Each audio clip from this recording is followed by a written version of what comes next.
Story orbit ਦੇਖ ਰਹੇ ਸਾਰੇ ਹੀ ਦਰਸ਼ਕਾਂ ਦਾ ਬਹੁਤ-ਬਹੁਤ ਸਵਾਗਤ ਹੈ ਜੀ।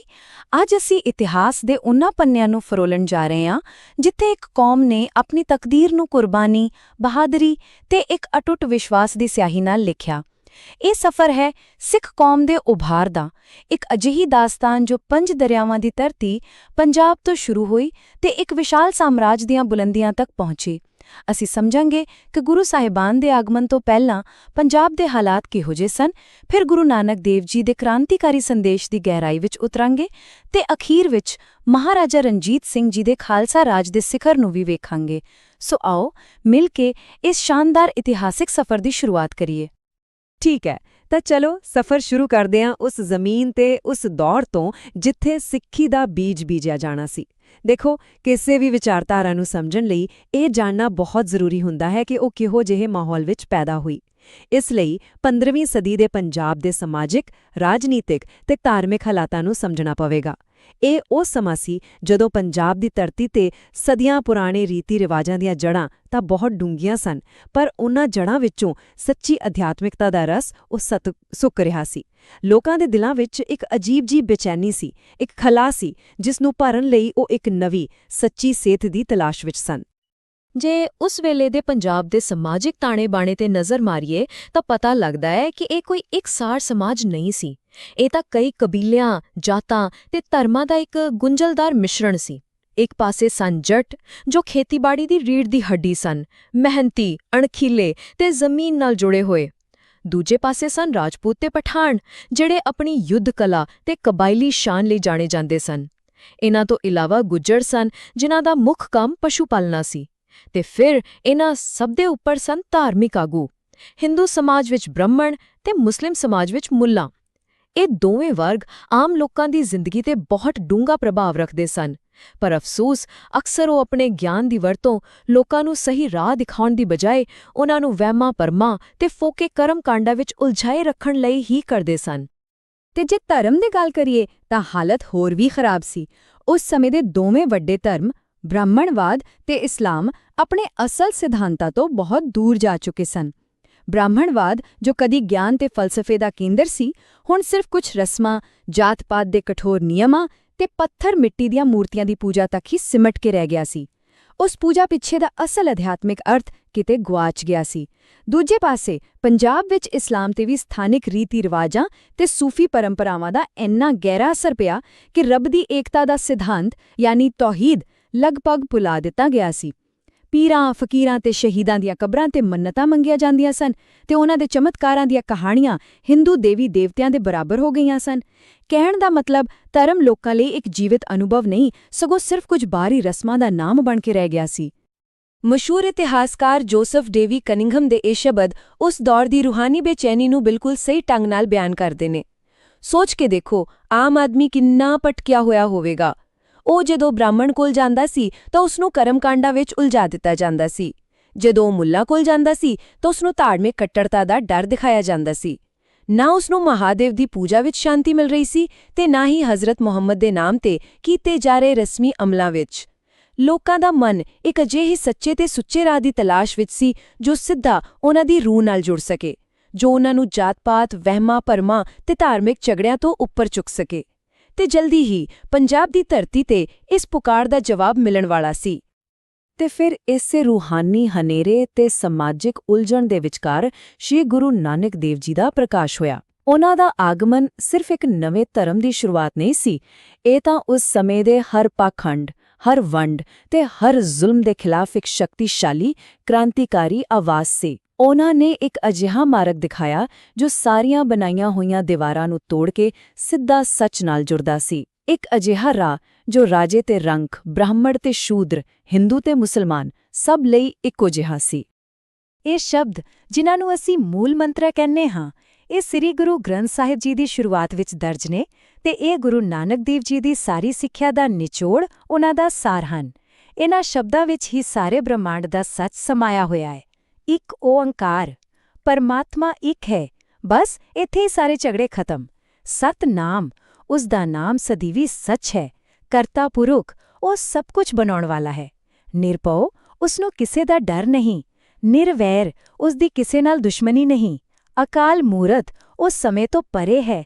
ਅਜੂਨੀ ਉਹ ਜਨਮ ਮਰਨ ਦੇ ਚੱਕਰ ਵਿੱਚ ਨਹੀਂ ਆਉਂਦਾ।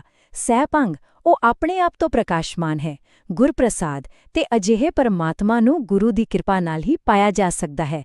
ਇਹ ਸੰਦੇਸ਼ ਇੰਨਾ ਸਿੱਧਾ, ਸਰਲ ਤੇ ਸਰਵ-ਵਿਆਪਕ ਸੀ ਕਿ ਇਸ ਨੇ ਉਸ ਸਮੇਂ ਦੇ ਸਾਰੇ ਗੁੰਝਲਦਾਰ ਫਲਸਫਿਆਂ ਨੂੰ ਇੱਕ ਪਾਸੇ ਕਰ ਦਿੱਤਾ। ਤਾਂ ਗੁਰੂ ਨਾਨਕ ਦੇਵ ਜੀ ਦੀਆਂ ਸਿੱਖਿਆਵਾਂ ਦਾ ਮੁੱਖ ਨੁਕਤਾ ਕੀ ਸੀ? ਉਨ੍ਹਾਂ ਨੇ ਉਸ ਸਮੇਂ ਦੇ ਸਮਾਜ ਦੀਆਂ ਬੁਨਿਆਦਾਂ ਤੇ ਸਿੱਧਾ ਵਾਰ ਕੀਤਾ। ਪਹਿਲਾ, ਰੱਬ ਇੱਕ ਹੈ ਤੇ ਉਹ ਹਰ ਥਾਂ, ਹਰ ਕਣ ਵਿੱਚ ਮੌਜੂਦ ਹੈ। ਦੂਜਾ, ਜੇ ਰੱਬ ਇੱਕ ਹੈ ਤਾਂ ਉਸਦੇ ਬਣਾਏ ਸਾਰੇ ਇਨਸਾਨ ਬਰਾਬਰ ਹਨ। ਜਾਤ-ਪਾਤ, ਊਚ-ਨੀਚ, ਧਰਮ, ਮਜ਼ਹਬ ਦੇ ਸਾਰੇ ਭੇਦਭਾਵ ਮਨੁੱਖ ਦੇ ਬਣਾਏ ਹੋਏ ਝੂਠ ਨੇ, ਰੱਬ ਦੇ ਨਹੀਂ। ਤੀਜਾ, ਉਨ੍ਹਾਂ ਨੇ ਜ਼ੋਰ ਦੇ ਕੇ ਕਿਹਾ ਕਿ ਵਰਤ ਰੱਖਣੇ, ਤੀਰਥ ਯਾਤਰਾ ਕਰਨੀ ਜਾਂ ਮੂਰਤੀਆਂ ਨੂੰ ਪੂਜਣਾ, ਇਹ ਸਾਰੇ ਕਰਮਕਾਂਡ ਅਰਥਹੀਨ ਨੇ ਜੇ ਮਨ ਵਿੱਚ ਸੱਚਾਈ ਤੇ ਪਿਆਰ ਨਹੀਂ ਹੈ। ਅਸਲ ਗਿਆਨ ਸਿਰਫ ਪਰਮਾਤਮਾ ਦਾ ਗਿਆਨ ਹੈ ਤੇ ਉਸ ਪ੍ਰਭੂ ਨੂੰ ਕਿਸੇ ਪੰਡਿਤ ਜਾਂ ਮੁੱਲਾ ਰਾਹੀਂ ਨਹੀਂ, ਸਗੋਂ ਨਿਮਰਤਾ, ਸੇਵਾ, ਸੱਚੀ ਕਿਰਤ ਤੇ ਨਾਮ ਜਪਣ ਨਾਲ ਸਿੱਧਾ ਪਾਇਆ ਜਾ ਸਕਦਾ ਹੈ। ਗੁਰੂ ਨਾਨਕ ਦੇਵ ਜੀ ਨੇ ਜੋ ਵਿਚਾਰਧਾਰਕ ਨੀਂਹ ਰੱਖੀ ਸੀ, ਉਸ ਤੇ ਇੱਕ ਮਜ਼ਬੂਤ ਇਮਾਰਤ ਉਸਾਰਨ ਦਾ ਕੰਮ ਉਨ੍ਹਾਂ ਤੋਂ ਬਾਅਦ ਆਉਣ ਵਾਲੇ ਗੁਰੂ ਸਾਹਿਬਾਨ ਨੇ ਬੜੀ ਖੂਬਸੂਰਤੀ ਨਾਲ ਕੀਤਾ। ਦੂਜੇ ਗੁਰੂ ਸ੍ਰੀ ਗੁਰੂ ਅੰਗਦ ਦੇਵ ਜੀ ਨੇ ਗੁਰਮੁਖੀ ਲਿਪੀ ਨੂੰ ਇੱਕ ਮਿਆਰੀ ਰੂਪ ਦਿੱਤਾ, ਜਿਸ ਨਾਲ ਗੁਰਬਾਣੀ ਨੂੰ ਲਿਖਣਾ ਤੇ ਸਾਂਭਣਾ ਸੌਖਾ ਹੋ ਗਿਆ। ਤੀਜੇ ਗੁਰੂ ਸ੍ਰੀ ਗੁਰੂ ਅਮਰਦਾਸ ਜੀ ਨੇ ਮੰਜੀ ਪ੍ਰਥਾ ਦੀ ਸਥਾਪਨਾ ਕਰਕੇ ਸਿੱਖ ਸੰਗਤਾਂ ਨੂੰ ਪੂਰੇ ਦੇਸ਼ ਵਿੱਚ ਸੰਗਠਿਤ ਕੀਤਾ ਤੇ ਸਤੀ ਵਰਗੀਆਂ ਸਮਾਜਿਕ ਬੁਰਾਈਆਂ ਦਾ ਜ਼ੋਰਦਾਰ ਵਿਰੋਧ ਕੀਤਾ। ਚੌਥੇ ਗੁਰੂ ਸ੍ਰੀ ਗੁਰੂ ਰਾਮਦਾਸ ਜੀ ਨੇ ਰਾਮਦਾਸਪੁਰ ਸ਼ਹਿਰ ਵਸਾਇਆ, ਜੋ ਬਾਅਦ ਵਿੱਚ ਅੰਮ੍ਰਿਤਸਰ ਰਖਵਾਇਆ ਤੇ ਸਿੱਖਾਂ ਨੂੰ ਇੱਕ ਕੇਂਦਰੀ ਧੁਰਾ ਦਿੱਤਾ। ਤੇ ਫਿਰ ਆਏ ਪੰਜਵੇਂ ਗੁਰੂ ਸ੍ਰੀ ਗੁਰੂ ਅਰਜਨ ਦੇਵ ਜੀ, ਜਿਨ੍ਹਾਂ ਨੇ ਦੋ ਮਹਾਨ ਕਾਰਜ ਕੀਤੇ, ਸ੍ਰੀ ਹਰਮੰਦਰ ਸਾਹਿਬ ਜੀ ਦੀ ਉਸਾਰੀ ਤੇ ਸ੍ਰੀ ਆਦਿ ਗ੍ਰੰਥ ਸਾਹਿਬ ਜੀ ਦਾ ਸੰਕਲਨ। ਸ਼੍ਰੀ ਆਦਿ ਗ੍ਰੰਥ ਸਾਹਿਬ ਜੀ ਦੀ ਸੰਪਾਦਨਾ ਸਿੱਖ ਇਤਿਹਾਸ ਦੀ ਇੱਕ ਇਤਿਹਾਸਿਕ ਘਟਨਾ ਸੀ। ਇਹ ਸਿਰਫ ਇੱਕ ਧਾਰਮਿਕ ਗ੍ਰੰਥ ਨਹੀਂ ਸੀ, ਨਹੀਂ, ਇਹ ਇਸ ਤੋਂ ਕਿਤੇ ਵੱਧ ਸੀ। ਗੁਰੂ ਅਰਜਨ ਦੇਵ ਜੀ ਨੇ ਇਸ ਵਿੱਚ ਨਾ ਸਿਰਫ ਗੁਰੂ ਸਾਹਿਬਾਨ ਦੀ ਬਾਣੀ, ਸਗੋਂ ਵੱਖ-ਵੱਖ ਜਾਤਾਂ ਤੇ ਧਰਮਾਂ ਦੇ ਭਗਤਾਂ ਜਿਵੇਂ ਕਿ ਬਾਬਾ ਫਰੀਦ ਜੀ, ਭਗਤ ਕਬੀਰ ਜੀ ਤੇ ਭਗਤ ਰਵਿਦਾਸ ਜੀ ਦੀ ਬਾਣੀ ਨੂੰ ਵੀ ਬਰਾਬਰ ਦਾ ਸਤਿਕਾਰ ਦੇ ਕੇ ਸ਼ਾਮਿਲ ਕੀਤਾ। ਇਸ ਨਾਲ ਉਹਨਾਂ ਨੇ ਸਭ ਮਨੁੱਖ ਬਰਾਬਰ ਹਨ ਦੇ ਸਿਧਾਂਤ ਨੂੰ ਅਮਲੀ ਜਾਮਾ ਪਹਿਨਾਇਆ। ਆਦਿ ਗ੍ਰੰਥ ਦੇ ਰੂਪ ਵਿੱਚ ਸਿੱਖਾਂ ਨੂੰ ਇੱਕ ਅਜਿਹਾ ਧੁਰਾ ਮਿਲ ਗਿਆ ਜੋ ਸਦੀਵੀ ਸੀ, ਜੋ ਕਿਸੇ ਵਿਅਕਤੀ ਤੇ ਨਿਰਭਰ ਨਹੀਂ ਸੀ। ਇਹ ਸ਼ਬਦ ਗੁਰੂ ਦਾ ਸੰਕਲਪ ਸੀ, ਜਿਸ ਨੇ ਸਿੱਖ ਕੌਮ ਨੂੰ ਇੱਕ ਮਜ਼ਬੂਤ ਤੇ ਸਥਾਈ ਨੀਂਹ ਪ੍ਰਦਾਨ ਕੀਤੀ। ਸ੍ਰੀ ਗੁਰੂ ਅਰਜਨ ਦੇਵ ਜੀ ਸਿਰਫ ਇੱਕ ਮਹਾਨ ਅਧਿਆਤਮਿਕ ਆਗੂ ਹੀ ਨਹੀਂ, ਸਗੋਂ ਇੱਕ ਬਹੁਤ ਹੀ ਕੁਸ਼ਲ ਪ੍ਰਬੰਧਕ ਵੀ ਸਨ। ਉਨ੍ਹਾਂ ਨੇ ਸਿੱਖ ਭਾਈਚਾਰੇ ਨੂੰ ਇੱਕ ਸੰਗਠਿਤ ਤੇ ਪ੍ਰਸ਼ਾਸਨਿਕ ਢਾਂਚੇ ਵਜੋਂ ਮਜ਼ਬੂਤ ਕੀਤਾ। ਉਨ੍ਹਾਂ ਨੇ ਦਸਵੰਧ ਦੀ ਪ੍ਰਥਾ ਨੂੰ ਇੱਕ ਯੋਜਨਾਬੱਧ ਰੂਪ ਦਿੱਤਾ, ਜਿਸ ਤਹਿਤ ਹਰ ਸਿੱਖ ਨੂੰ ਆਪਣੀ ਨੇਕ ਕਮਾਈ ਦਾ 10ਵਾਂ ਹਿੱਸਾ ਗੁਰੂ ਘਰ ਦੇ ਸਾਂਝੇ ਕੰਮਾਂ ਲਈ ਦੇਣ ਲਈ ਉਤਸ਼ਾਹਿਤ ਕੀਤਾ ਗਿਆ। ਇਸ ਦਸਵੰਧ ਨੂੰ ਇਕੱਠਾ ਕਰਨ ਤੇ ਸੰਗਤਾਂ ਤੱਕ ਗੁਰੂ ਦਾ ਸੰਦੇਸ਼ ਪਹੁੰਚਾਉਣ ਲਈ ਉਨ੍ਹਾਂ ਨੇ ਮਸੰਦ ਪ੍ਰਣਾਲੀ ਨੂੰ ਹੋਰ ਮਜ਼ਬੂਤ ਕੀਤਾ। ਇੰਨਾ ਹੀ ਨਹੀਂ, ਉਨ੍ਹਾਂ ਨੇ ਸਿੱਖਾਂ ਨੂੰ ਵਪਾਰ ਕਰਨ ਲਈ ਵੀ ਪ੍ਰੇਰਿਤ ਕੀਤਾ ਤੇ ਉਨ੍ਹਾਂ ਨੂੰ ਤੁਰਕਿਸਤਾਨ ਵਰਗੇ ਦੂਰ-ਦੁਰਾੜੇ ਦੇਸ਼ਾਂ ਵਿੱਚ ਘੋੜਿਆਂ ਦਾ ਵਪਾਰ ਕਰਨ ਲਈ ਭੇਜਿਆ। ਇਸ ਨਾਲ ਸਿੱਖ ਭਾਈਚਾਰਾ ਆਰਥਿਕ ਤੌਰ ਤੇ ਆਤਮ-ਨਿਰਭਰ ਤੇ ਖੁਸ਼ਹਾਲ ਹੋਇਆ। ਇੱਕ ਤਰ੍ਹਾਂ ਨਾਲ ਉਨ੍ਹਾਂ ਨੇ ਇੱਕ ਐਸੀ ਸਰਕਾਰ ਦੀ ਨੀਂਹ ਰੱਖ ਦਿੱਤੀ ਸੀ ਜੋ ਦਿਲਾਂ ਤੇ ਰਾਜ ਕਰਦੀ ਸੀ। ਇਸ ਤੋਂ ਪਹਿਲਾਂ ਕਿ ਅਸੀਂ ਇਤਿਹਾਸ ਦੇ ਅਗਲੇ ਪੜਾਅ ਤੇ ਜਾਈਏ, ਸ਼ਹਾਦਤ ਜਾਂ ਸ਼ਹੀਦੀ ਦੇ ਸੰਕਲਪ ਨੂੰ ਸਮਝਣਾ ਬਹੁਤ ਜ਼ਰੂਰੀ ਹੈ। ਸ਼ਹੀਦੀ ਦਾ ਮਤਲਬ ਸਿਰਫ ਆਪਣੀ ਜਾਨ ਦੇਣਾ ਨਹੀਂ ਹੈ। ਇਸ ਦਾ ਅਰਥ ਹੈ ਸੱਚ, ਧਰਮ ਤੇ ਆਪਣੇ ਸਿਧਾਂਤਾਂ ਤੇ ਪਹਿਰਾ ਦਿੰਦੇ ਹੋਏ ਜ਼ੁਲਮ ਅੱਗੇ ਝੁਕਣ ਤੋਂ ਇਨਕਾਰ ਕਰ ਦੇਣਾ ਤੇ ਹੱਸ ਕੇ ਮੌਤ ਨੂੰ ਗਲੇ ਲਗਾ ਲੈਣਾ। ਇਹ ਇੱਕ ਅਜਿਹੀ ਗਵਾਹੀ ਹੈ ਜੋ ਖੂਨ ਨਾਲ ਦਿੱਤੀ ਜਾਂਦੀ ਹੈ ਤੇ ਇਹ ਆਉਣ ਵਾਲੀਆਂ ਪੀੜ੍ਹੀਆਂ ਨੂੰ ਜ਼ੁਲਮ ਦੇ ਖਿਲਾਫ ਲੜਨ ਦੀ ਪ੍ਰੇਰਣਾ ਦਿੰਦੀ ਹੈ। ਸਿੱਖ ਇਤਿਹਾਸ ਵਿੱਚ ਸ਼ਹੀਦੀ ਦੀ ਪਰੰਪਰਾ ਇੱਕ ਅਜਿਹਾ ਮੋੜ ਲੈ ਕੇ ਆਉਣ ਵਾਲੀ ਸੀ ਜੋ ਕੌਮ ਦੇ ਚਰਿੱਤਰ ਨੂੰ ਹਮੇਸ਼ਾ ਲਈ ਬਦਲ ਕੇ ਰੱਖ ਦੇਵੇਗੀ। ਸਿੱਖ ਕੌਮ ਦੀ ਵੱਧਦੀ ਤਾਕਤ, ਸੰਗਠਨ ਤੇ ਪ੍ਰਸਿੱਧੀ ਮੁਗਲ ਹਕੂਮਤ ਦੀਆਂ ਅੱਖਾਂ ਵਿੱਚ ਰੜਕਣ ਲੱਗੀ ਸੀ। ਬਾਦਸ਼ਾਹ ਜਹਾਂਗੀਰ ਆਪਣੀ ਸਵੈ-ਜੀਵਨੀ ਤੁਜ਼ਕ-ਏ-ਜਹਾਂਗੀਰੀ ਵਿੱਚ ਖੁਦ ਲਿਖਦਾ ਹੈ ਕਿ ਉਹ ਗੁਰੂ ਸਾਹਿਬ ਦੇ ਵੱਧਦੇ ਪ੍ਰਭਾਵ ਤੋਂ ਚਿੰਤਿਤ ਸੀ ਤੇ ਇਸ ਝੂਠ ਦੀ ਦੁਕਾਨ ਨੂੰ ਬੰਦ ਕਰਨਾ ਚਾਹੁੰਦਾ ਸੀ। ਜਦੋਂ ਜਹਾਂਗੀਰ ਦਾ ਬਾਗੀ ਪੁੱਤਰ ਖੁਸਰੋ ਭੱਜਦਾ ਹੋਇਆ ਗੋਇੰਦਵਾਲ ਸਾਹਿਬ ਵਿਖੇ ਗੁਰੂ ਜੀ ਨੂੰ ਮਿਲਿਆ ਤਾਂ ਜਹਾਂਗੀਰ ਨੂੰ ਗੁਰੂ ਸਾਹਿਬ ਦੇ ਖਿਲਾਫ ਕਾਰਵਾਈ ਕਰਨ ਦਾ ਬਹਾਨਾ ਮਿਲ ਗਿਆ। ਇਸ ਵਿੱਚ ਗੁਰੂ ਘਰ ਦੇ ਦੋਖੀ ਚੰਦੂ ਸ਼ਾਹ ਨੇ ਵੀ ਆਪਣੀ ਨਿੱਜੀ ਦੁਸ਼ਮਣੀ ਕੱਢਣ ਲਈ ਅੱਗ ਤੇ ਤੇਲ ਪਾਉਣ ਦਾ ਕੰਮ ਕੀਤਾ। ਗੁਰੂ ਅਰਜਨ ਦੇਵ ਜੀ ਨੂੰ ਲਾਹੌਰ ਵਿੱਚ ਗ੍ਰਿਫਤਾਰ ਕਰ ਲਿਆ ਗਿਆ ਤੇ 1606 ਵਿੱਚ ਉਹਨਾਂ ਨੂੰ ਤੱਤੀ ਤਵੀ ਤੇ ਬਿਠਾ ਕੇ, ਸੀਸ ਤੇ ਗਰਮ ਰੇਤ ਪਾ ਕੇ ਤੇ ਉਬਲਦੇ ਪਾਣੀ ਵਿੱਚ ਪਾ ਕੇ ਅਸਹਿ ਤੇ ਅਕਹਿ ਤਸੀਹੇ ਦੇ ਕੇ ਸ਼ਹੀਦ ਕਰ ਦਿੱਤਾ ਗਿਆ। ਇਹ ਸਿੱਖ ਇਤਿਹਾਸ ਦੀ ਪਹਿਲੀ ਸ਼ਹਾਦਤ ਸੀ ਤੇ ਇਸਨੇ ਸਭ ਕੁਝ ਬਦਲ ਦਿੱਤਾ। ਇਸਨੇ ਸ਼ਾਂਤੀ ਦੇ ਮਾਰਗ ਤੇ ਚੱਲ ਰਹੀ ਕੌਮ ਨੂੰ ਸ਼ਸਤਰਧਾਰੀ ਹੋਣ ਦੀ ਲੋੜ ਦਾ ਅਹਿਸਾਸ ਕਰਵਾਇਆ। ਗੁਰੂ ਅਰਜਨ ਦੇਵ ਜੀ ਦੀ ਸ਼ਹਾਦਤ ਨੇ ਸਿੱਖ ਇਤਿਹਾਸ ਦਾ ਰਾਹ ਬਦਲ ਦਿੱਤਾ। 6ਵੇਂ ਗੁਰੂ ਸ਼੍ਰੀ ਗੁਰੂ ਹਰਗੋਬਿੰਦ ਸਾਹਿਬ ਜੀ ਨੇ ਇਹ ਮਹਿਸੂਸ ਕੀਤਾ ਕਿ ਜੇਕਰ ਧਰਮ ਤੇ ਸੱਚ ਦੀ ਰੱਖਿਆ ਕਰਨੀ ਹੈ ਤਾਂ ਸਿਰਫ ਭਗਤੀ ਦੀ ਸ਼ਕਤੀ ਹੀ ਕਾਫੀ ਨਹੀਂ, ਸਗੋਂ ਸ਼ਕਤੀ ਦੀ ਭਗਤੀ ਵੀ ਕਰਨੀ ਪਵੇਗੀ। ਜ਼ਾਲਮ ਹਕੂਮਤ ਦੇ ਜ਼ੁਲਮ ਦਾ ਮੁਕਾਬਲਾ ਕਰਨ ਲਈ ਹੁਣ ਸੰਤ ਨੂੰ ਸਿਪਾਹੀ ਵੀ ਬਣਨਾ ਪਵੇਗਾ। ਇੱਥੋਂ ਹੀ ਸਿੱਖ ਕੌਮ ਦੇ ਇੱਕ ਨਵੇਂ ਯੁੱਗ ਦੀ ਸ਼ੁਰੂਆਤ ਹੋਈ। ਸੰਤ ਸਿਪਾਹੀ ਦੇ ਆਦਰਸ਼ ਦਾ ਜਨਮ ਹੋਇਆ। ਇਸ ਬਦਲਾਅ ਨੂੰ ਦਰਸਾਉਣ ਲਈ ਗੁਰਗੱਦੀ ਤੇ ਬੈਠਦਿਆਂ ਹੀ ਸ੍ਰੀ ਗੁਰੂ ਹਰਗੋਬਿੰਦ ਸਾਹਿਬ ਜੀ ਨੇ ਇੱਕ ਦੀ ਬਜਾਏ 2 ਤਲਵਾਰਾਂ ਪਹਿਨੀਆਂ। ਇੱਕ ਤਲਵਾਰ ਸੀ ਪੀਰੀ ਦੀ, ਜੋ ਉਹਨਾਂ ਦੇ ਅਧਿਆਤਮਿਕ ਅਧਿਕਾਰ ਦਾ ਪ੍ਰਤੀਕ ਸੀ। ਇਹ ਗੁਰੂ ਨਾਨਕ ਦੇਵ ਜੀ ਦੀ ਗੱਦੀ ਦੀ ਸ਼ਕਤੀ ਸੀ, ਸ਼ਬਦ, ਬਾਣੀ, ਸੇਵਾ ਤੇ ਵਿਸ਼ਵਾਸ ਦੀ ਸ਼ਕਤੀ। ਤੇ ਦੂਜੀ ਤਲਵਾਰ ਸੀ ਮੀਰੀ ਦੀ, ਜੋ ਉਹਨਾਂ ਦੇ ਦੁਨਿਆਵੀ ਤੇ ਰਾਜਸੀ ਅਧਿਕਾਰ ਦਾ ਪ੍ਰਤੀਕ ਸੀ। ਇਹ ਤਲਵਾਰ ਨਿਆਂ, ਪ੍ਰਭੂਸੱਤਾ ਤੇ ਸਵੈ ਰੱਖਿਆ ਦੀ ਸ਼ਕਤੀ ਸੀ। ਮੀਰੀ ਪੀਰੀ ਦਾ ਇਹ ਸਿਧਾਂਤ ਇੱਕ ਕ੍ਰਾਂਤੀਕਾਰੀ ਐਲਾਨ ਸੀ ਕਿ ਸਿੱਖ ਹੁਣ ਆਪਣੇ ਧਰਮ ਦੀ ਰੱਖਿਆ ਲਈ, ਮਜ਼ਲੂਮਾਂ ਨੂੰ ਬਚਾਉਣ ਲਈ ਤੇ ਨਿਆਂ ਦੀ ਸਥਾਪਨਾ ਲਈ ਤਲਵਾਰ ਚੁੱਕਣ ਤੋਂ ਸੰਕੋਚ ਨਹੀਂ ਕਰਨਗੇ। ਇੱਕ ਪੀੜ੍ਹੀ ਤੋਂ ਬਾਅਦ ਔਰੰਗਜ਼ੇਬ ਦੇ ਸ਼ਾਸਨਕਾਲ ਵਿੱਚ ਮੁਗਲ ਸਾਮਰਾਜ ਦਾ ਜ਼ੁਲਮ ਆਪਣੀ ਸਿਖਰ ਤੇ ਪਹੁੰਚ ਗਿਆ। ਔਰੰਗਜ਼ੇਬ ਨੇ ਪੂਰੇ ਹਿੰਦੁਸਤਾਨ ਨੂੰ ਇਸਲਾਮ ਵਿੱਚ ਤਬਦੀਲ ਕਰਨ ਦਾ ਫੈਸਲਾ ਕੀਤਾ ਤੇ ਗੈਰ ਮੁਸਲਮਾਨਾਂ ਤੇ ਅਤਿਆਚਾਰਾਂ ਦੀ ਹੱਦ ਕਰ ਦਿੱਤੀ। ਜਦੋਂ ਕਸ਼ਮੀਰ ਦੇ ਹਿੰਦੂ ਪੰਡਿਤਾਂ ਤੇ ਜਬਰੀ ਧਰਮ ਪਰਿਵਰਤਨ ਲਈ ਦਬਾਅ ਪਾਇਆ ਗਿਆ ਤਾਂ ਉਹਨਾਂ ਦਾ ਇੱਕ ਵਫਦ ਰੋਂਦਾ ਕੁਰਲਾਉਂਦਾ ਹੋਇਆ 9ਵੇਂ ਗੁਰੂ ਸ੍ਰੀ ਗੁਰੂ ਤੇਗ ਬਹਾਦਰ ਜੀ ਦੀ ਸ਼ਰਨ ਵਿੱਚ ਅਨੰਦਪੁਰ ਸਾਹਿਬ ਆਇਆ। ਉਹਨਾਂ ਦੀ ਪੁਕਾਰ ਸੁਣ ਕੇ ਗੁਰੂ ਸਾਹਿਬ ਨੇ ਫੈਸਲਾ ਕੀਤਾ ਕਿ ਉਹ ਇਸ ਜ਼ੁਲਮ ਦੇ ਖਿਲਾਫ ਆਵਾਜ਼ ਉਠਾਉਣਗੇ। ਉਹਨਾਂ ਨੇ ਦਿੱਲੀ ਜਾ ਕੇ ਔਰੰਗਜ਼ੇਬ ਨੂੰ ਚੁਣੌਤੀ ਦਿੱਤੀ। 1675 ਵਿੱਚ ਦਿੱਲੀ ਦੇ ਚਾਂਦਨੀ ਚੌਕ ਵਿਖੇ ਉਹਨਾਂ ਨੇ ਇਸਲਾਮ ਕਬੂਲ ਕਰਨ ਤੋਂ ਇਨਕਾਰ ਕਰ ਦਿੱਤਾ ਤੇ ਉਹਨਾਂ ਦਾ ਸੀਸ ਧੜ ਨਾਲੋਂ ਵੱਖ ਕਰ ਦਿੱਤਾ ਗਿਆ। ਉਹਨਾਂ ਦੀ ਸ਼ਹਾਦਤ ਸਿਰਫ ਸਿੱਖ ਧਰਮ ਲਈ ਨਹੀਂ ਸੀ, ਸਗੋਂ ਸਾਰੀ ਮਨੁੱਖਤਾ ਦੇ ਧਾਰਮਿਕ ਅਧਿਕਾਰਾਂ ਦੀ ਰੱਖਿਆ ਲਈ ਸੀ। ਇਸੇ ਲਈ ਉਹਨਾਂ ਨੂੰ ਹਿੰਦ ਦੀ ਚਾਦਰ ਕਿਹਾ ਜਾਂਦਾ ਹੈ। ਇਸ ਦੌਰ ਵਿੱਚ ਸਿੱਖ ਆਪਣੇ ਗੁਰੂਆਂ ਨੂੰ ਸੱਚਾ ਪਾਤਸ਼ਾਹ ਕਹਿ ਕੇ ਬੁਲਾਉਂਦੇ ਸਨ।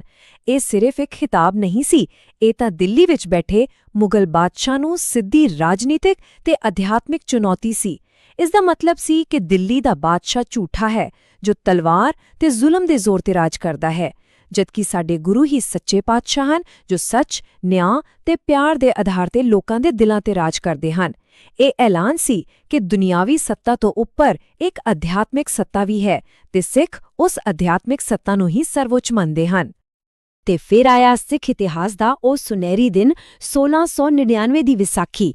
ਸ਼੍ਰੀ ਅਨੰਦਪੁਰ ਸਾਹਿਬ ਦੀ ਧਰਤੀ ਤੇ 10ਵੇਂ ਗੁਰੂ ਸ਼੍ਰੀ ਗੁਰੂ ਗੋਬਿੰਦ ਸਿੰਘ ਜੀ ਨੇ ਹਜ਼ਾਰਾਂ ਦੀ ਸੰਗਤ ਵਿੱਚ ਮਿਆਨ ਵਿੱਚੋਂ ਇੱਕ ਲਿਸ਼ਕਦੀ ਹੋਈ ਤਲਵਾਰ ਕੱਢੀ ਤੇ ਗਰਜਵੀਂ ਆਵਾਜ਼ ਵਿੱਚ ਕਿਹਾ ਕਿ ਕੋਈ ਅਜਿਹਾ ਸਿੱਖ ਹੈ ਜੋ ਧਰਮ ਲਈ ਆਪਣਾ ਸਿਰ ਭੇਟ ਕਰ ਸਕੇ। ਪੂਰੀ ਸੰਗਤ ਵਿੱਚ ਸੰਨਾਟਾ ਛਾ ਗਿਆ। ਲੋਕ ਹੈਰਾਨ ਸਨ। ਫਿਰ ਲਾਹੌਰ ਦਾ ਭਾਈ ਦਇਆ ਰਾਮ ਉੱਠਿਆ ਤੇ ਕਿਹਾ, ਹੇ ਸੱਚੇ ਪਾਤਸ਼ਾਹ, ਇਹ ਸਿਰ ਤੁਹਾਡਾ ਹੈ। ਗੁਰੂ ਜੀ ਉਸ ਨੂੰ ਨਾਲ ਦੇ ਤੰਬੂ ਵਿੱਚ ਲੈ ਗਏ। ਅੰਦਰੋਂ ਇੱਕ ਥੱਪ ਦੀ ਆਵਾਜ਼ ਆਈ ਤੇ ਗੁਰੂ ਜੀ ਲਹੂ ਨਾਲ ਲਿਬੜੀ ਤਲਵਾਰ ਲੈ ਕੇ ਬਾਹਰ ਆਏ ਤੇ ਇੱਕ ਹੋਰ ਸਿਰ ਦੀ ਮੰਗ ਕੀਤੀ। ਇਸੇ ਤਰ੍ਹਾਂ ਇੱਕ-ਇੱਕ ਕਰਕੇ 4 ਹੋਰ ਸਿੱਖ, ਭਾਈ ਧਰਮਦਾਸ, ਭਾਈ ਹਿੰਮਤ ਰਾਏ, ਭਾਈ ਮੌਕਮ ਚੰਦ ਤੇ ਭਾਈ ਸਾਹਿਬ ਚੰਦ ਉੱਠੇ ਤੇ ਆਪਣਾ ਸਿਰ ਭੇਟ ਕੀਤਾ। ਅੰਤ ਵਿੱਚ ਗੁਰੂ ਜੀ ਉਹਨਾਂ 5 ਨੂੰ ਨਵੇਂ ਬਸਤਰਾਂ ਵਿੱਚ ਸਜਾ ਕੇ ਜੀਵਿਤ ਤੰਬੂ ਵਿੱਚੋਂ ਬਾਹਰ ਲਿਆਏ। ਇਹ ਸਨ ਖਾਲਸੇ ਦੇ ਪਹਿਲੇ 5 ਪਿਆਰੇ। ਉਸ ਦਿਨ ਗੁਰੂ ਗੋਬਿੰਦ ਸਿੰਘ ਜੀ ਨੇ ਇੱਕ ਲੋਹੇ ਦੇ ਬਾਟੇ ਵਿੱਚ ਪਾਣੀ ਤੇ ਪਤਾਸੇ ਪਾ ਕੇ ਖੰਡੇ ਨਾਲ ਅੰਮ੍ਰਿਤ ਤਿਆਰ ਕੀਤਾ। ਉਹਨਾਂ ਨੇ ਪਹਿਲਾਂ ਉਹਨਾਂ 5 ਨੂੰ ਅੰਮ੍ਰਿਤ ਛਕਾਇਆ ਤੇ ਫਿਰ ਉਹਨਾਂ ਅੱਗੇ ਹੱਥ ਜੋੜ ਕੇ ਬੇਨਤੀ ਕੀਤੀ ਕਿ ਉਹਨਾਂ ਨੂੰ ਵੀ ਅੰਮ੍ਰਿਤ ਛਕਾਇਆ ਜਾਵੇ। ਇਸ ਤਰ੍ਹਾਂ ਆਪੇ ਗੁਰਚੇਲਾ ਦੀ ਇੱਕ ਅਨੋਖੀ ਮਿਸਾਲ ਕਾਇਮ ਹੋਈ। ਇਸ ਅੰਮ੍ਰਿਤ ਦੀ ਦਾਤ ਨਾਲ ਖਾਲਸਾ ਪੰਥ ਦੀ ਸਿਰਜਣਾ ਹੋਈ। ਖਾਲਸਾ ਇੱਕ ਅਜਿਹਾ ਭਾਈਚਾਰਾ ਸੀ ਜਿੱਥੇ ਸਦੀਆਂ ਪੁਰਾਣੀ ਜਾਤ-ਪਾਤ ਦੀਆਂ ਸਾਰੀਆਂ ਦੀਵਾਰਾਂ ਢਹਿ-ਢੇਰੀ ਹੋ ਗਈਆਂ। ਸਾਰੇ ਮਰਦਾਂ ਦੇ ਨਾਮ ਪਿੱਛੇ ਸਿੰਘ, ਸ਼ੇਰ ਤੇ ਔਰਤਾਂ ਦੇ ਨਾਮ ਪਿੱਛੇ ਕੌਰ, ਰਾਜਕੁਮਾਰੀ ਲੱਗਣ ਲੱਗਾ, ਜਿਸ ਨੇ ਸਭ ਨੂੰ ਇੱਕ ਬਰਾਬਰ ਤੇ ਸਨਮਾਨਜਨਕ ਪਹਿਚਾਣ ਦਿੱਤੀ।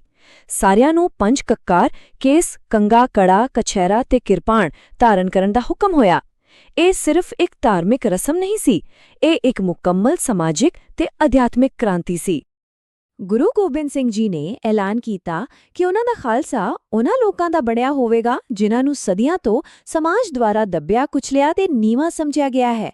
ਉਹਨਾਂ ਦੇ ਸ਼ਬਦ ਸਨ, ਇਨੀ ਗਰੀਬ ਸਿੱਖਨ ਕੋ ਦੈ ਪਾਤਸ਼ਾਹੀ, ਯਾਦ ਕਰੇ ਹਮਰੀ ਗੁਰਿਆਈ। ਉਹਨਾਂ ਨੇ ਕਿਹਾ ਕਿ ਮੈਂ ਇਹਨਾਂ ਗਰੀਬ ਤੇ ਨਿਮਾਣੇ ਸਮਝੇ ਜਾਣ ਵਾਲੇ ਲੋਕਾਂ ਨੂੰ ਹੀ ਰਾਜ-ਭਾਗ ਪਾਤਸ਼ਾਹੀ ਬਖਸ਼ਾਂਗਾ ਤਾਂ ਜੋ ਦੁਨੀਆ ਮੇਰੀ ਗੁਰਿਆਈ ਨੂੰ ਯਾਦ ਰੱਖੇ। ਇੱਕ ਅਜਿਹੇ ਸਮਾਜ ਵਿੱਚ ਜਿੱਥੇ ਜਨਮ ਦੇ ਆਧਾਰ ਤੇ ਕਿਸੇ ਦੀ ਕੀਮਤ ਤੈਅ ਹੁੰਦੀ ਸੀ, ਉੱਥੇ ਸਭ ਤੋਂ ਨੀਵੇਂ ਸਮਝੇ ਜਾਂਦੇ ਵਿਅਕਤੀ ਨੂੰ ਸਭ ਤੋਂ ਉੱਚੇ ਦੇ ਬਰਾਬਰ ਖੜਾ ਕਰਨਾ, ਉਸ ਨੂੰ ਸਿੰਘ ਤੇ ਸਰਦਾਰ ਬਣਾ ਦੇਣਾ ਦੁਨੀਆ ਦੇ ਇਤਿਹਾਸ ਦੀ ਸਭ ਤੋਂ ਵੱਡੀ ਸਮਾਜਿਕ ਕ੍ਰਾਂਤੀ ਸੀ। ਸ੍ਰੀ ਗੁਰੂ ਗੋਬਿੰਦ ਸਿੰਘ ਜੀ ਦੇ ਜੋਤੀ-ਜੋਤ ਸਮਾਉਣ ਤੋਂ ਬਾਅਦ 18ਵੀਂ ਸਦੀ ਦਾ ਪੰਜਾਬ ਅੱਗ ਤੇ ਲਹੂ ਦਾ ਦਰਿਆ ਬਣ ਗਿਆ। ਇੱਕ ਪਾਸੇ ਦਿੱਲੀ ਵਿੱਚ ਮੁਗਲ ਸਾਮਰਾਜ ਆਪਣੀਆਂ ਆਖਰੀ ਸਾਹ ਲੈ ਰਿਹਾ ਸੀ ਤੇ ਦੂਜੇ ਪਾਸੇ ਅਫਗਾਨਿਸਤਾਨ ਤੋਂ ਅਹਿਮਦ ਸ਼ਾਹ ਅਬਦਾਲੀ ਵਰਗੇ ਹਮਲਾਵਰ ਲਗਾਤਾਰ ਪੰਜਾਬ ਨੂੰ ਲੁੱਟ ਰਹੇ ਸਨ। ਇਸ ਭਿਆਨਕ ਅਰਾਜਕਤਾ ਤੇ ਅਸਥਿਰਤਾ ਦੇ ਦੌਰ ਵਿੱਚ ਗੁਰੂ ਸਾਹਿਬ ਦੁਆਰਾ ਸਾਜਿਆ ਗਿਆ ਖਾਲਸਾ ਹੁਣ ਆਪਣੀ ਹੋਂਦ ਤੇ ਪੰਜਾਬ ਦੀ ਧਰਤੀ ਤੇ ਆਪਣੀ ਪ੍ਰਭੂ ਸੱਤਾ ਲਈ ਇੱਕ ਲੰਬੀ ਖੂਨੀ ਤੇ ਇਤਿਹਾਸਿਕ ਲੜਾਈ ਲੜ ਰਿਹਾ ਸੀ। ਇਸ ਲੰਬੇ ਤੇ ਕਠਿਨ ਸੰਘਰਸ਼ ਦੇ ਦੌਰਾਨ ਸਿੱਖਾਂ ਨੇ ਆਪਣੇ ਆਪ ਨੂੰ ਛੋਟੇ-ਛੋਟੇ ਫੌਜੀ ਜਥਿਆਂ ਵਿੱਚ ਸੰਗਠਿਤ ਕਰਨਾ ਸ਼ੁਰੂ ਕਰ ਦਿੱਤਾ। ਇਨ੍ਹਾਂ ਜਥਿਆਂ ਨੂੰ ਮਿਸਲ ਕਿਹਾ ਜਾਂਦਾ ਸੀ। ਮਿਸਲ ਇੱਕ ਅਰਬੀ ਸ਼ਬਦ ਹੈ ਜਿਸ ਦਾ ਅਰਥ ਹੈ ਇੱਕੋ ਜਿਹੇ ਜਾਂ ਬਰਾਬਰ। ਇਹ 12 ਮੁੱਖ ਮਿਸਲਾਂ ਸਨ, ਜਿਵੇਂ ਕਿ ਪੰਗੀ, ਆਹਲੂਵਾਲੀਆ, ਸੁਕਰਚੱਕੀਆ, ਰਾਮਗੜੀਆ ਆਦਿ। ਹਰ ਮਿਸਲ ਦਾ ਆਪਣਾ ਸਰਦਾਰ ਸੀ, ਆਪਣੀ ਫੌਜ ਸੀ ਤੇ ਆਪਣਾ ਪ੍ਰਭਾਵ ਖੇਤਰ ਸੀ। ਪਰ ਜਦੋਂ ਵੀ ਪੂਰੇ ਪੰਥ ਤੇ ਕੋਈ ਪੀੜ ਪੈਂਦੀ ਤਾਂ ਇਹ ਸਾਰੀਆਂ ਮਿਸਲਾਂ ਖਾਲਸਾ ਦੇ ਝੰਡੇ ਹੇਠ ਇਕੱਠੀਆਂ ਹੋ ਕੇ ਦੁਸ਼ਮਣ ਦਾ ਮੁਕਾਬਲਾ ਕਰਦੀਆਂ ਸਨ। ਇਹ ਇੱਕ ਵਿਲੱਖਣ ਰਾਜਨੀਤਿਕ ਪ੍ਰਣਾਲੀ ਸੀ ਜੋ ਬਰਾਬਰੀ ਤੇ ਸਾਂਝੇ ਉਦੇਸ਼ ਦੇ ਸਿਧਾਂਤ ਤੇ ਆਧਾਰਿਤ ਸੀ। ਇਨ੍ਹਾਂ ਸਾਰੀਆਂ ਮਿਸਲਾਂ ਨੂੰ ਇੱਕ ਸੂਤਰ ਵਿੱਚ ਪਰੋ ਕੇ ਰੱਖਣ ਵਾਲੀ ਕੇਂਦਰੀ ਸੰਸਥਾ ਸੀ ਗੁਰਮਤਾ। ਸਾਲ ਵਿੱਚ 2 ਵਾਰ ਵਿਸਾਖੀ ਤੇ ਦੀਵਾਲੀ ਦੇ ਮੌਕੇ ਤੇ ਸਾਰੀਆਂ ਮਿਸਲਾਂ ਦੇ ਸਰਦਾਰ ਅੰਮ੍ਰਿਤਸਰ ਵਿੱਚ ਸ਼੍ਰੀ ਅਕਾਲ ਤਖਤ ਸਾਹਿਬ ਜੀ ਦੇ ਸਾਹਮਣੇ ਇਕੱਠੇ ਹੁੰਦੇ ਸਨ। ਇਸ ਇਕੱਠ ਨੂੰ ਸਰਬੱਤ ਖਾਲਸਾ ਕਿਹਾ ਜਾਂਦਾ ਸੀ। ਇੱਥੇ ਸ਼੍ਰੀ ਗੁਰੂ ਗ੍ਰੰਥ ਸਾਹਿਬ ਜੀ ਦੀ ਹਜ਼ੂਰੀ ਵਿੱਚ ਸਾਂਝੇ ਦੁਸ਼ਮਣਾਂ ਵਿਰੁੱਧ ਰਣਨੀਤੀਆਂ ਬਣਾਈਆਂ ਜਾਂਦੀਆਂ ਸਨ ਤੇ ਪੰਥ ਦੇ ਭਵਿੱਖ ਬਾਰੇ ਅਹਿਮ ਫੈਸਲੇ ਲਏ ਜਾਂਦੇ ਸਨ। ਸਰਬੱਤ ਖਾਲਸਾ ਦੁਆਰਾ ਪਾਸ ਕੀਤੇ ਗਏ ਮਤੇ ਨੂੰ ਗੁਰਮਤਾ, ਗੁਰੂ ਦਾ ਮਤਾ ਕਿਹਾ ਜਾਂਦਾ ਸੀ ਤੇ ਇਸ ਨੂੰ ਮੰਨਣਾ ਹਰ ਸਿੱਖ ਤੇ ਹਰ ਸਰਦਾਰ ਲਈ ਲਾਜ਼ਮੀ ਹੁੰਦਾ ਸੀ। ਇਹ ਖਾਲਸੇ ਦੀ ਜਮਹੂਰੀ ਤੇ ਧਾਰਮਿਕ ਭਾਵਨਾ ਦਾ ਸਭ ਤੋਂ ਵੱਡਾ ਪ੍ਰਤੀਕ ਸੀ। ਇਹ ਸਾਰਣੀ ਸਾਨੂੰ 18ਵੀਂ ਸਦੀ ਦੇ ਅੱਧ ਤੱਕ ਪੰਜਾਬ ਵਿੱਚ ਸ਼ਕਤੀ ਦੀ ਵੰਡ ਦੀ ਇੱਕ ਝਲਕ ਦਿੰਦੀ ਹੈ। ਅਸੀਂ ਦੇਖ ਸਕਦੇ ਹਾਂ ਕਿ ਕਿਵੇਂ ਵੱਖ-ਵੱਖ ਮਿਸਲਾਂ ਨੇ ਪੰਜਾਬ ਦੇ ਵੱਖ-ਵੱਖ ਹਿੱਸਿਆਂ ਤੇ ਆਪਣਾ ਕੰਟਰੋਲ ਸਥਾਪਿਤ ਕਰ ਲਿਆ ਸੀ। ਭੰਗੀ ਮਿਸਲ, ਜੋ ਉਸ ਸਮੇਂ ਸਭ ਤੋਂ ਸ਼ਕਤੀਸ਼ਾਲੀ ਸੀ, ਦਾ ਲਾਹੌਰ ਤੇ ਅੰਮ੍ਰਿਤਸਰ ਵਰਗੇ ਵੱਡੇ ਸ਼ਹਿਰਾਂ ਤੇ ਕਬਜ਼ਾ ਸੀ। ਸੁਕਰਚੱਕੀਆ ਮਿਸਲ ਗੁਜਰਾਂਵਾਲਾ ਦੇ ਆਸ-ਪਾਸ ਦੇ ਇਲਾਕੇ ਵਿੱਚ ਸਰਗਰਮ ਸੀ। ਇਸੇ ਤਰ੍ਹਾਂ ਆਲੂਵਾਲੀਆ, ਰਾਮਗੜੀਆ ਤੇ ਕਨਈਆ ਮਿਸਲਾਂ ਨੇ ਵੀ ਆਪਣੇ-ਆਪਣੇ ਇਲਾਕੇ ਮੱਲ ਲਏ ਸਨ।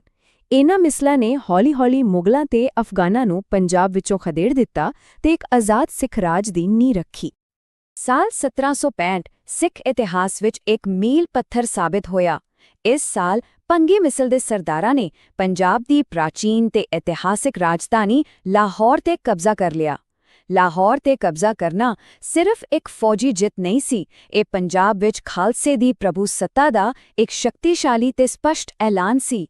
ਸਦੀਆਂ ਦੀ ਗੁਲਾਮੀ ਤੇ ਸੰਘਰਸ਼ ਤੋਂ ਬਾਅਦ ਪੰਜਾਬ ਦੀ ਰਾਜਧਾਨੀ ਤੇ ਹੁਣ ਪੰਜਾਬ ਦੇ ਆਪਣੇ ਪੁੱਤਰਾਂ ਦਾ ਰਾਜ ਸੀ। ਇਹ ਦੁਰਾਨੀ ਸਾਮਰਾਜ ਦੇ ਪਤਨ ਤੇ ਪੰਜਾਬ ਵਿੱਚ ਖਾਲਸੇ ਦੇ ਉਭਾਰ ਦਾ ਪ੍ਰਤੀਕ ਸੀ। ਲਾਹੌਰ ਤੇ ਕਬਜ਼ਾ ਕਰਨ ਤੋਂ ਬਾਅਦ ਸਿੱਖ ਸਰਦਾਰਾਂ ਨੇ ਆਪਣਾ ਸਿੱਕਾ ਜਾਰੀ ਕੀਤਾ, ਜੋ ਕਿਸੇ ਵੀ ਆਜ਼ਾਦ ਰਾਜ ਦੀ ਨਿਸ਼ਾਨੀ ਹੁੰਦਾ ਹੈ। ਇਸ ਸਿੱਕੇ ਤੇ ਲਿਖੇ ਸ਼ਬਦ ਖਾਲਸੇ ਦੇ ਆਦਰਸ਼ਾਂ ਨੂੰ ਬਹੁਤ ਖੂਬਸੂਰਤੀ ਨਾਲ ਬਿਆਨ ਕਰਦੇ ਹਨ। ਉਨ੍ਹਾਂ ਨੇ ਸਿੱਕੇ ਤੇ ਕਿਸੇ ਸਰਦਾਰ ਜਾਂ ਰਾਜੇ ਦਾ ਨਾਮ ਨਹੀਂ ਲਿਖਵਾਇਆ, ਸਗੋਂ ਉਨ੍ਹਾਂ ਨੇ ਲਿਖਵਾਇਆ ਦੇਗ ਤੇਗ ਫਤਹ ਨੁਸਰਤ ਬੇਦਰੰਗ ਯਾਫਿਤ ਅਜ਼ ਨਾਨਕ ਗੁਰੂ ਗੋਬਿੰਦ ਸਿੰਘ। ਇਸ ਦਾ ਅਰਥ ਹੈ ਕਿ ਇਹ ਦੇਗ ਲੰਗਰ ਗਰੀਬਾਂ ਦਾ ਢਿੱਡ ਭਰਨ ਦੀ ਸ਼ਕਤੀ, ਤੇਗ ਤਲਵਾਰ ਮਜ਼ਲੂਮਾਂ ਦੀ ਰੱਖਿਆ ਕਰਨ ਦੀ ਸ਼ਕਤੀ ਤੇ ਫਤਹ ਜਿੱਤ ਉਨ੍ਹਾਂ ਨੂੰ ਗੁਰੂ ਨਾਨਕ ਦੇਵ ਜੀ ਤੋਂ ਲੈ ਕੇ ਗੁਰੂ ਗੋਬਿੰਦ ਸਿੰਘ ਜੀ ਤੱਕ ਗੁਰੂ ਸਾਹਿਬਾਨ ਦੇ ਆਸ਼ੀਰਵਾਦ ਨਾਲ ਪ੍ਰਾਪਤ ਹੋਈ ਹੈ। ਇਹ ਦਰਸਾਉਂਦਾ ਹੈ ਕਿ ਉਹ ਆਪਣੀ ਰਾਜਨੀਤਿਕ ਸ਼ਕਤੀ ਨੂੰ ਗੁਰੂ ਦੀ ਬਖਸ਼ਿਸ਼ ਤੇ ਖਾਲਸਾ ਪੰਥ ਦੀ ਅਮਾਨਤ ਸਮਝਦੇ ਸਨ। ਮਿਸਲਾਂ ਨੇ ਮਿਲ ਕੇ ਪੰਜਾਬ ਨੂੰ ਵਿਦੇਸ਼ੀ ਹਮਲਾਵਰਾਂ ਤੋਂ ਤਾਂ ਆਜ਼ਾਦ ਕਰਵਾ ਲਿਆ ਸੀ, ਪਰ ਹੁਣ ਉਨ੍ਹਾਂ ਵਿੱਚ ਆਪਸੀ ਏਕਤਾ ਦੀ ਕਮੀ ਆਉਣ ਲੱਗੀ ਸੀ ਤੇ ਉਹ ਇੱਕ ਦੂਜੇ ਨਾਲ ਲੜਨ ਲੱਗ ਪਈਆਂ ਸਨ। ਪੰਜਾਬ ਦੀ ਧਰਤੀ ਨੂੰ ਇੱਕ ਅਜਿਹੇ ਮਹਾਨ ਨੇਤਾ ਦੀ ਲੋੜ ਸੀ ਜੋ ਇਹਨਾਂ ਸਾਰੀਆਂ ਬਹਾਦਰ ਪਰ ਖਿੰਡੀਆਂ ਹੋਈਆਂ ਮਿਸਲਾਂ ਨੂੰ ਇੱਕ ਝੰਡੇ ਹੇਠ ਇਕੱਠਾ ਕਰ ਸਕੇ ਤੇ ਇੱਕ ਮਜ਼ਬੂਤ, ਏਕੀਕ੍ਰਿਤ ਤੇ ਖੁਸ਼ਹਾਲ ਸਾਮਰਾਜ ਦੀ ਸਥਾਪਨਾ ਕਰ ਸਕੇ ਤੇ ਇਹ ਇਤਿਹਾਸਿਕ ਭੂਮਿਕਾ ਨਿਭਾਉਣ ਲਈ ਸੁਕਰਚੱਕੀਆ ਮਿਸਲ ਵਿੱਚੋਂ ਇੱਕ ਨੌਜਵਾਨ ਯੋਧਾ ਉੱਭਰਿਆ ਜਿਸ ਨੂੰ ਦੁਨੀਆ ਨੇ ਸ਼ੇਰੇ ਪੰਜਾਬ ਮਹਾਰਾਜਾ ਰਣਜੀਤ ਸਿੰਘ ਜੀ ਦੇ ਨਾਮ ਨਾਲ ਜਾਣਿਆ। ਮਹਾਰਾਜਾ ਰਣਜੀਤ ਸਿੰਘ ਜੀ ਨੇ ਬਹੁਤ ਛੋਟੀ ਉਮਰ ਵਿੱਚ ਆਪਣੇ ਪਿਤਾ ਦੀ ਮੌਤ ਤੋਂ ਬਾਅਦ ਆਪਣੀ ਮਿਸਲ ਦੀ ਵਾਗਡੋਰ ਸੰਭਾਲ ਲਈ ਸੀ। ਉਹ ਇੱਕ ਜਨਮਜਾਤ ਨੇਤਾ, ਇੱਕ ਮਹਾਨ ਯੋਧਾ ਤੇ ਇੱਕ ਬਹੁਤ ਹੀ ਦੂਰ-ਅੰਦੇਸ਼ ਸਿਆਸਤਦਾਨ ਸਨ। ਉਨ੍ਹਾਂ ਨੇ ਆਪਣੀ ਸਿਆਸੀ ਸੂਝ-ਬੂਝ ਤੇ ਫੌਜੀ ਤਾਕਤ ਦੇ ਸੁਮੇਲ ਨਾਲ ਹੌਲੀ-ਹੌਲੀ ਬਾਕੀ ਮਿਸਲਾਂ ਨੂੰ ਜਾਂ ਤਾਂ ਜਿੱਤ ਲਿਆ ਜਾਂ ਕੂਟਨੀਤੀ ਨਾਲ ਆਪਣੇ ਨਾਲ ਮਿਲਾ ਲਿਆ। 1799 ਵਿੱਚ ਉਨ੍ਹਾਂ ਨੇ ਲਾਹੌਰ ਸ਼ਹਿਰ ਤੇ ਕਬਜ਼ਾ ਕਰਕੇ ਇਸ ਨੂੰ ਆਪਣੀ ਰਾਜਧਾਨੀ ਬਣਾਇਆ ਤੇ 12 ਅਪ੍ਰੈਲ 1801 ਨੂੰ ਵਿਸਾਖੀ ਵਾਲੇ ਇਤਿਹਾਸਿਕ ਦਿਨ ਤੇ ਉਨ੍ਹਾਂ ਨੂੰ ਪੰਜਾਬ ਦਾ ਮਹਾਰਾਜਾ ਐਲਾਨਿਆ ਗਿਆ। ਇਸ ਨਾਲ ਇੱਕ ਖਿੰਡੇ ਹੋਏ ਪੰਜਾਬ ਦੇ ਏਕੀਕਰਨ ਤੇ ਇੱਕ ਸ਼ਕਤੀਸ਼ਾਲੀ ਸਿੱਖ ਸਾਮਰਾਜ ਦੀ ਸ਼ੁਰੂਆਤ ਹੋਈ। ਇਹ ਅਕੜਾ ਜੋ ਸਰੋਤਾਂ ਦੇ ਅਨੁਸਾਰ ਮਹਾਰਾਜਾ ਰਣਜੀਤ ਸਿੰਘ ਜੀ ਦੇ ਸਾਮਰਾਜ ਦੀ ਸਾਲਾਨਾ ਆਮਦਨ ਦਾ ਅਨੁਮਾਨ ਹੈ, ਸਾਨੂੰ ਉਸ ਰਾਜ ਦੀ ਆਰਥਿਕ ਸ਼ਕਤੀ ਤੇ ਖੁਸ਼ਹਾਲੀ ਦਾ ਅਹਿਸਾਸ ਕਰਵਾਉਂਦਾ ਹੈ। 3 ਕਰੋੜ ਤੋਂ ਵੱਧ ਦੀ ਸਾਲਾਨਾ ਆਮਦਨ ਉਸ ਸਮੇਂ ਦੇ ਹਿਸਾਬ ਨਾਲ ਇੱਕ ਬਹੁਤ ਵੱਡੀ ਰਕਮ ਸੀ। ਇਸ ਆਮਦਨ ਨੇ ਮਹਾਰਾਜਾ ਨੂੰ ਇੱਕ ਵੱਡੀ ਤੇ ਆਧੁਨਿਕ ਫੌਜ ਬਣਾਉਣ, ਵੱਡੇ-ਵੱਡੇ ਕਿਲੇ ਉਸਾਰਨ, ਕਲਾ ਤੇ ਸੱਭਿਆਚਾਰ ਨੂੰ ਉਤਸ਼ਾਹਿਤ ਕਰਨ ਤੇ ਇੱਕ ਕੁਸ਼ਲ ਪ੍ਰਸ਼ਾਸਨ ਚਲਾਉਣ ਦੇ ਯੋਗ ਬਣਾਇਆ। ਇਹ ਇਸ ਗੱਲ ਦਾ ਸਬੂਤ ਹੈ ਕਿ ਉਨ੍ਹਾਂ ਦਾ ਸਾਮਰਾਜ ਸਿਰਫ ਫੌਜੀ ਤੌਰ ਤੇ ਹੀ ਨਹੀਂ, ਸਗੋਂ ਆਰਥਿਕ ਤੌਰ ਤੇ ਵੀ ਬਹੁਤ ਮਜ਼ਬੂਤ ਤੇ ਸਥਿਰ ਸੀ।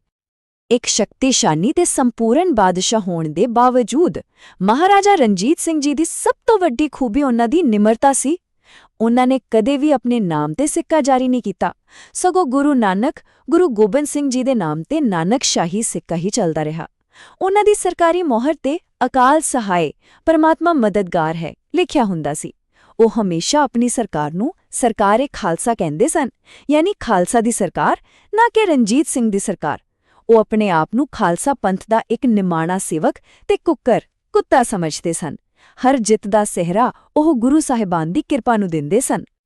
ਮਹਾਰਾਜਾ ਰਣਜੀਤ ਸਿੰਘ ਜੀ ਦੇ ਸਫਲ ਸਾਮਰਾਜ ਦੇ ਕਈ ਮਜ਼ਬੂਤ ਥੰਮ ਸਨ। ਸਭ ਤੋਂ ਪਹਿਲਾਂ ਉਨ੍ਹਾਂ ਦੀ ਫੌਜ।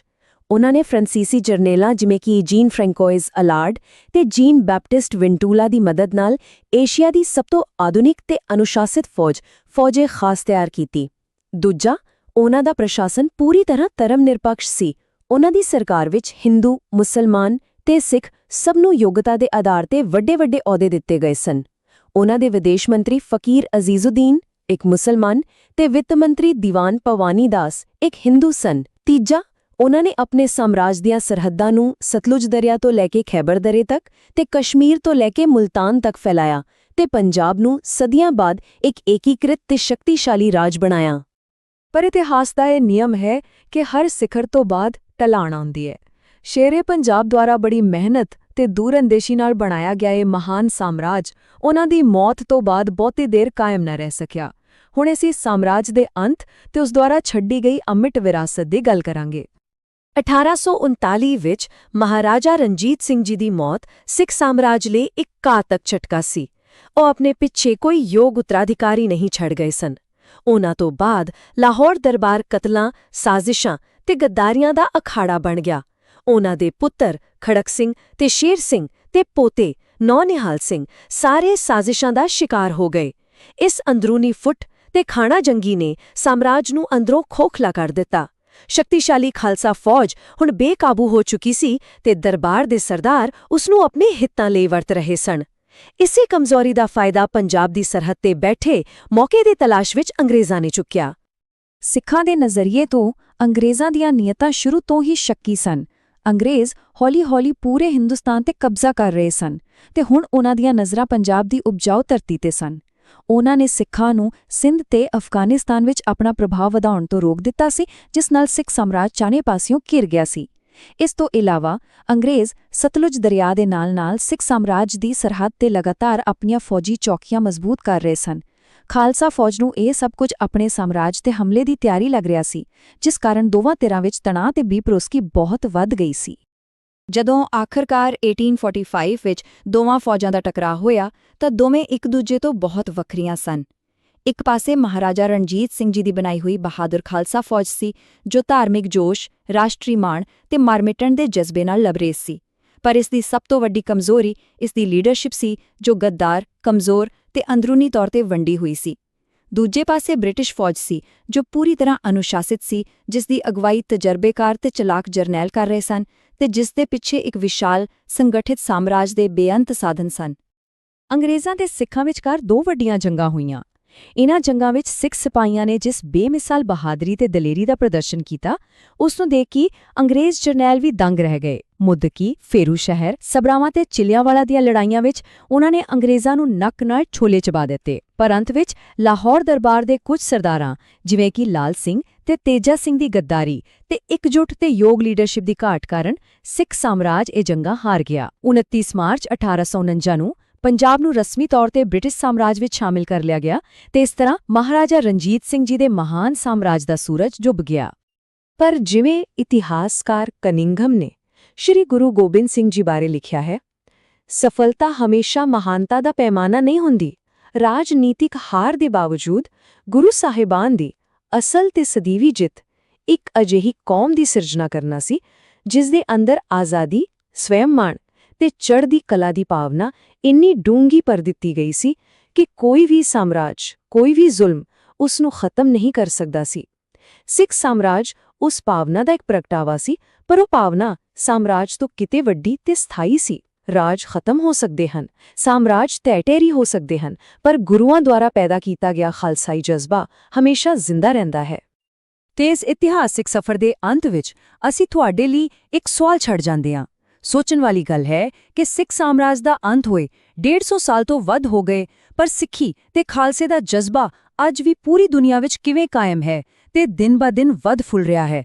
ਉਹ ਕਿਹੜੀ ਤਾਕਤ ਹੈ, ਉਹ ਕਿਹੜੀ ਵਿਚਾਰਧਾਰਾ ਹੈ ਜੋ ਇਸ ਕੌਮ ਨੂੰ ਹਰ ਔਕੜ ਵਿੱਚੋਂ, ਹਰ ਤੂਫਾਨ ਵਿੱਚੋਂ ਸੁਰੱਖਿਅਤ ਕੱਢ ਲੈਂਦੀ ਹੈ? ਇਹ ਸਵਾਲ ਸਾਨੂੰ ਸਿੱਖ ਪਛਾਣ ਦੀ ਲਚਕਤਾ, ਤਾਕਤ ਤੇ ਉਸ ਦੀ ਅਧਿਆਤਮਿਕ ਨੀਂਹ ਦੀ ਗਹਿਰਾਈ ਬਾਰੇ ਸੋਚਣ ਲਈ ਮਜਬੂਰ ਕਰਦਾ ਹੈ। ਜੇਕਰ ਤੁਹਾਨੂੰ ਸਾਡੀ ਇਹ ਪੇਸ਼ਕਾਰੀ, ਇਹ ਇਤਿਹਾਸਿਕ ਸਫ਼ਰ ਪਸੰਦ ਆਇਆ ਹੋਵੇ ਤਾਂ ਕਿਰਪਾ ਕਰਕੇ ਇਸ ਵੀਡੀਓ ਨੂੰ ਲਾਈਕ ਕਰੋ, ਆਪਣੇ ਕੀਮਤੀ ਵਿਚਾਰ ਹੇਠਾਂ ਕਮੈਂਟ ਸੈਕਸ਼ਨ ਵਿੱਚ ਸਾਡੇ ਨਾਲ ਸਾਂਝੇ ਕਰੋ ਤੇ ਭਵਿੱਖ ਵਿੱਚ ਅਜਿਹੀਆਂ ਹੋਰ ਜਾਣਕਾਰੀ ਭਰਪੂਰ ਤੇ ਦਿਲਚਸਪ ਕਹਾਣੀਆਂ ਲਈ ਸਾਡੇ YouTube ਚੈਨਲ ਸਟੋਰੀ ਆਰਬਿਟ ਨੂੰ ਸਬਸਕ੍ਰਾਈਬ ਕਰਨਾ ਨਾ ਭੁੱਲੋ। ਅਗਲੀ ਵਾਰ ਫਿਰ ਮਿਲਾਂਗੇ ਇੱਕ ਨਵੀਂ ਕਹਾਣੀ, ਇੱਕ ਨਵੇਂ ਸਫ਼ਰ ਨਾਲ। ਧੰਨਵਾਦ।